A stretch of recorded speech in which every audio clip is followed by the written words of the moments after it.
Sneha steel and furniture centre Salgare. आमच्याकडे steel भांडी, संसार उपयोगी साहित्य, sofa set, furniture, cooler, dining table, आटा चक्की व इतर साहित्यांचे एकमेव ठिकाण एक, व्हरायटी अनेक। आता शुभ मुहूर्ताची सुरुवात सलगरे ते स्नेहा स्टील मधील खरेदीनेच।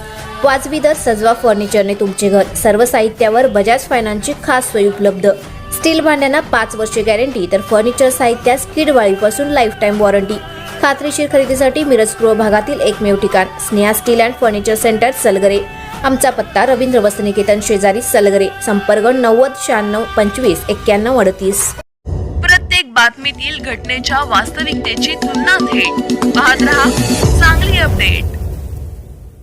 मिरजेत 2 आठवड्यापूर्वी कोयता गँगने धुमाकूळ घातल्यानंतर शनिवारी रात्री विरोधी 8 ते 10 जणांच्या गँगने ब्राह्मणपुरी, ढेरे गल्ली, कोष्टे गल्लीत कोयता तलवारी नाचवत एका कारसह 20 ते 25 दुचाकींची तोडफोड करून दहशत माजवली।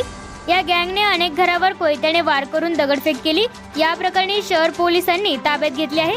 पुण्यातील कोयता गँगप्रमाणे मिरजेत दहशत निर्माण करण्यात येत आहे। यापूर्वी छत्रपती शिवाजी चौक परिसरात कोयता, लोखंडी रॉड, पाईप नाचवत फिल्मी स्टाईलने दुचाकीवरून आलेल्या 15 जणांच्या टोळीने सलून दुकानात घुसून बबल्या उर्फ पृथ्वीराज शिंदे या तरुणावर कोयत्याने हल्ला केला होता। या गँगने शिवाजी चौक, कमांडवेस, म्हाडा कॉलनीत दहशत निर्माण केली होती।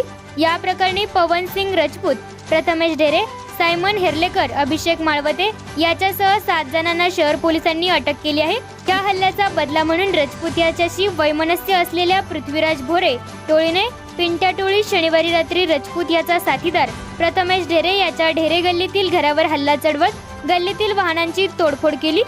भोरे टोळीतील 8 ते 10 जणांनी भर पावसात कोयते व तलवारीसह येऊन ढेरे व कोष्टे गल्लीत धिंगाणा घातला। गल्लीत रस्त्यावर असलेल्या दुचाकी व कारची तोडफोड करण्यात आली। ढेरे याच्यासह आजूबाजूच्या घरावर दगडफेक करून दरवाजावर कोयत्याने हल्ला करून टोळक्याने पलायन केले।